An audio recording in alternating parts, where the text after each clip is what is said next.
We've been talking over the last week or so about online marketing, getting online, prospecting online, and now I want to talk to you about selling online. Because the question is, why are you there other than to do your business? I have had some great conversations. I've met some wonderful people, but ultimately, I think both of us, we're looking for ways to build our business through these online conversations. And I want to challenge you to ask yourself, why am I spending time doing this? And is it worth my time? I believe it can be, but you need to know a few things. Hi, it's Lorna Rasmussen, and I'm talking to you from my home in Costa Rica.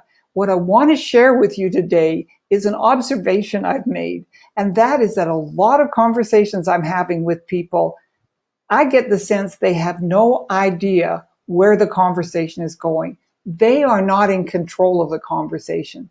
And I want to tell you that the person in control of the conversation is the person who's going to do business on that conversation.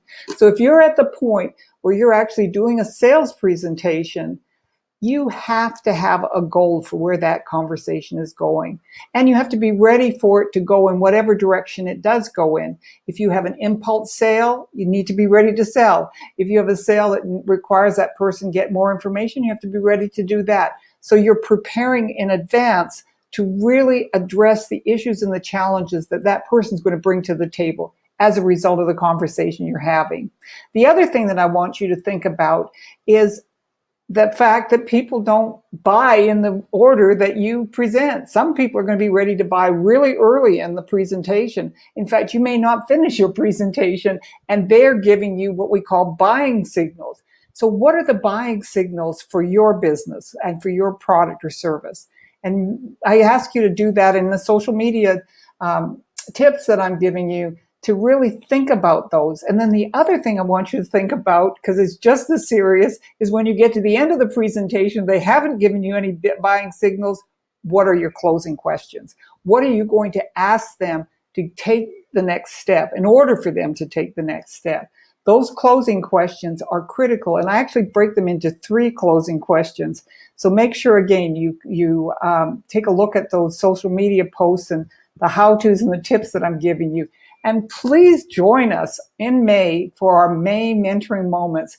We're going to do this on Saturday, but you have to go over to Facebook and like our page, our business page, so that you are made aware of the fact that we are online, giving you this conversation, hearing from you, finding out what are challenges for you, and hopefully getting you answers for those challenges so we can all be super successful networking and prospecting and selling online.